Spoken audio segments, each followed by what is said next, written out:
बिस्मिल्लाहिर्रहमानिर्रहीम। कुछ दिन पहले बेनज़ीर भुट्टो केस में रावलपिंडी कोर्ट ने अपना फैसला सुनाया, जजमेंट दी उन्होंने। मैं खामोश था, मैंने उसको सुना। हर एक पाकिस्तानी को उसके ऊपर गिला और तशवीश है, क्योंकि जो दो बेहतरीन पुलिस ऑफिसर यानी DIG साउद और SP खुर्रम शहजाद, उनको तो 17 साल सज़ा मिल गई, और जो दहशतगर्द असली दहशतगर्द थे जेल में बंद 5, उनको छोड़ दिया गया। खैर ये बातें हुई, मैं खामोश था, मैं देख रहा था बस। लेकिन एक दिन पहले ये आसिफ जरदारी ने यहाँ से एक रिमार्क पास किया, एक ख़बर निकाली और मुझे एक्यूज़ किया है कि मैं बाय नेम, यानी मैंने बेनज़ीर भुट्टो का कत्ल किया, मैं बेनज़ीर भुट्टो का मर्डरर हूँ। ये पहली दफ़ा उसने बाय नेम मुझे कहा है, यानी मुझे ललकारा है उसने। ये मेरे बर्दाश्त के बाहर था, तो मैंने सोचा मुझे अब इसका जवाब ज़रूर देना चाहिए, तो लिहाजा मैं इसका जवाब देना चाहता हूँ।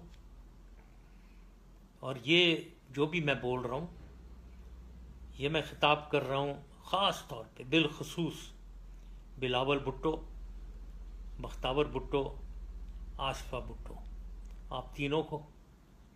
इसके अलावा तमाम भुट्टो फैमिली और तमाम सिंध के लोग, सिंधी भाई बहन और पाकिस्तानी तमाम जो इस बेनज़ीर भुट्टो मर्डर को फॉलो करते रहे हैं, मैं आप लोगों से खिताब कर रहा हूँ और बताना चाह रहा हूँ एक एनालिसिस अपना कि बेनज़ीर भुट्टो साहिबा का कातिल कौन है। मैं समझता हूँ कि तमाम भुट्टो फैमिली का तबाही का बाइस, और भुट्टो फैमिली में मुर्तज़ा भुट्टो और बेनज़ीर भुट्टो के मर्डर का रिस्पॉन्सिबल जिम्मेदार एक आदमी है, आसिफ जरदारी। दोनों को इसने मर्डर करवाया है। मुर्तज़ा भुट्टो को जो इसने मर्डर किया, उसकी तो तशवीश, ये 5 साल जो गुजारे इसने प्रेसिडेंसी में, कुछ नहीं किया उसके बारे में, क्योंकि खुद जो मुलव्वस है, खुद ने करवाया है, तो क्यों इन्वेस्टिगेट करें उसे। अब बेनज़ीर भुट्टो के केस पे आ जाते हैं। मुझे नाम लेना मेरा, सबसे पहले जब कोई मर्डर होता है तो उसमें देखा जब ये देखना चाहिए कि फ़ायदा या नुकसान किसका हुआ। मेरा तो नुकसान ही नुकसान हुआ बेनज़ीर के मर्डर से। फ़ायदा एक ही आदमी को हुआ, और वही जो मर्डरर है आसिफ जरदारी, उसको फ़ायदा हुआ तमाम। तो लिहाजा अब आगे चलते हैं इसी सिलसिले में।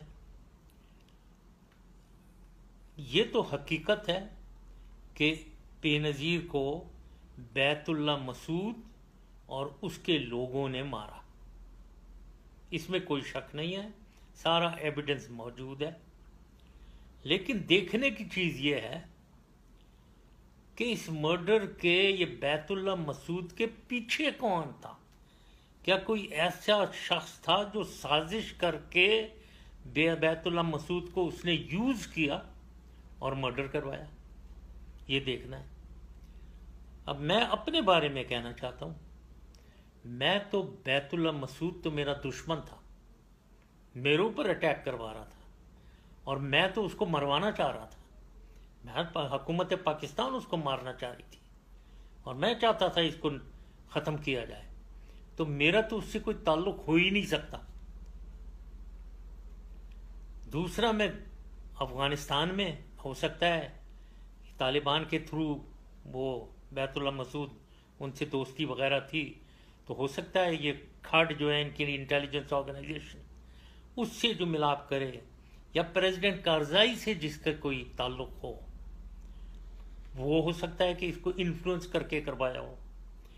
دونوں میں میرا کوئی وہ نہیں ہے۔ میرے پریزیڈنٹ کارزائی سے بڑی کشیدگی تھی، تو میں ان سے کوئی کام نہیں کروا سکتا تھا، تو لہٰذا مجھے تو ڈالنا کہ میں مرڈر ہوں، میرا تو کوئی دور پرے سے پٹک کے پاسبلٹی نہیں ہے، نہ میرا کوئی فائدہ ہوا، میرا نقصان، نہ میرے کوئی ایسی لوگ میرے پاس جو میں بیت اللہ مسعود کو انفلوئنس کر کے مرڈر کرواؤں۔ اب آ جاتے ہیں آصف زرداری کے اوپر۔ اس شخص کی بہت ٹھیک ٹھاک تعلقات تھے پریزیڈنٹ کارزائی کے ساتھ، اور میں آگے اور ادھر ان کے تھرو ظاہر ہے کھڈ ان کے انٹیلیجنس آرگنائزیشن، اور بھی ایک شخصیت جن کا میں نام نہیں لینا چاہ رہا ہوں، امپورٹنٹ شخصیت وہاں تھی جو انفلوئنس کر سکتی تھی، لیکن ان کا میں نام نہیں لینا چاہ رہا ہوں۔ یہ پاسبلٹی بالکل ہے کہ یہ بے نظیر کے مرڈر کی سازش بیک گراؤنڈ میں آصف زرداری اور یہ افغانستان میں ملوث سینئر امپورٹنٹ لوگ شامل تھے۔ اب آتے ہیں سوال اس کے کہ وہاں کیا ہوا۔ سیکیورٹی میرے خلاف جو بات ہے کہ سیکیورٹی میں نے نہیں دی، وہ میری ذمہ داری نہیں ہے، لیکن اس پہ بھی میں تھوڑی سی بات کرنا چاہتا ہوں۔ پہلے تو دیکھنا یہ ہے، وہ جو بلٹ پروف بام پروف گاڑی ہے جس میں بے نظیر صاحبہ بیٹھی تھی، اس کے چھت پہ یہ کسی نارمل میکینک سے اوپر چھت کو کاٹ کے ایک کھڑکی بنانا، ہیچ بنانا اس کا، یہ کس نے کروایا؟ یہ کون سے عقل کی بات ہے کہ ایک بام پروف گاڑی کو آپ اس کی چھت کاٹ کے آپ ہیچ بنا دیں اس کے اندر؟ تو یہ چیک کرنا چاہیے کس نے کروایا۔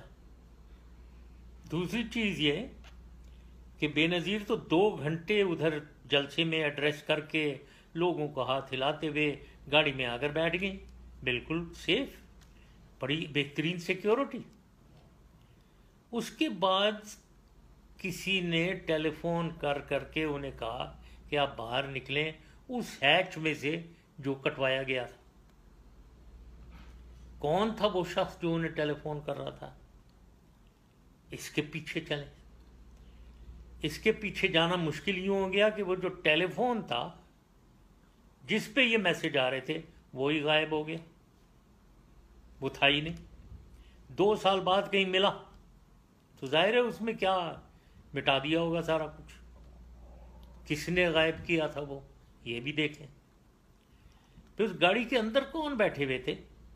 نائید خان بیٹھی ہوئی تھیں، ان کے ہسبینڈ صفدر عباسی صاحب بیٹھے ہوئے تھے، مخدوم امین فہیم صاحب سینئر پیپلز پارٹی کے شخصیت وہ بیٹھے ہوئے تھے، اور ایک ان کا جیل کا ساتھی کہنا چاہیے یا ان کا جو چور ڈاکوؤں کا ساتھی شہنشاہ خالد شہنشاہ وہ بھی بیٹھا ہوا تھا، اور اس کو انہوں نے سیکیورٹی انچارج بنایا ہوا تھا۔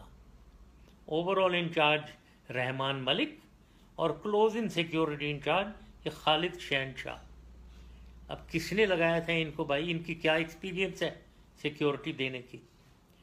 اور یہ شخص، تشویشناک بات یہ ہے، سسپیشس، یہ اس قتل کے بعد کچھ دن بعد کراچی میں ان کی بہت انیوژل سرکمسٹانسز میں ان کو بھی قتل کر دیا گیا، شہنشاہ کو۔ اور جس نے شہنشاہ کو مارا اس کو بھی قتل ہو گیا۔ یہ کون کروا رہا ہے پیچھے سے ساری چیزیں؟ ایک آدمی جو کیپیبل ہے، آصف زرداری۔ اور یہ جو لوگ گاڑی کے اندر بیٹھے ہوئے تھے جو بالکل سیف، ان کو کورٹ نے بلایا ہی نہیں، بلایا تک نہیں ہے۔ ان سے بھائی ان کی سٹیٹمنٹ تو لو، وہ تو آئی وٹنسز ہیں ادھر بیٹھے ہوئے، ان سے کوئی سٹیٹمنٹ نہیں ہے۔ تو یہ ساری چیزیں ہیں جس پہ آدمی کو شک ہوتا ہے۔ پھر اس کے علاوہ بھی رحمان ملک صاحب गाड़ी पीछे सिक्योरिटी इंचार्ज जब ये धमाका हुआ है भागकर इस्लामाबाद चले गए। और दूसरी एक और चीज़ हुई है वहाँ, उसका रूट चेंज किया गया था। ये बेनज़ीर के वापस जाने का इस्लामाबाद, उसका रूट तब्दील किया गया था। उस रूट तब्दीली का क्या मकसद था?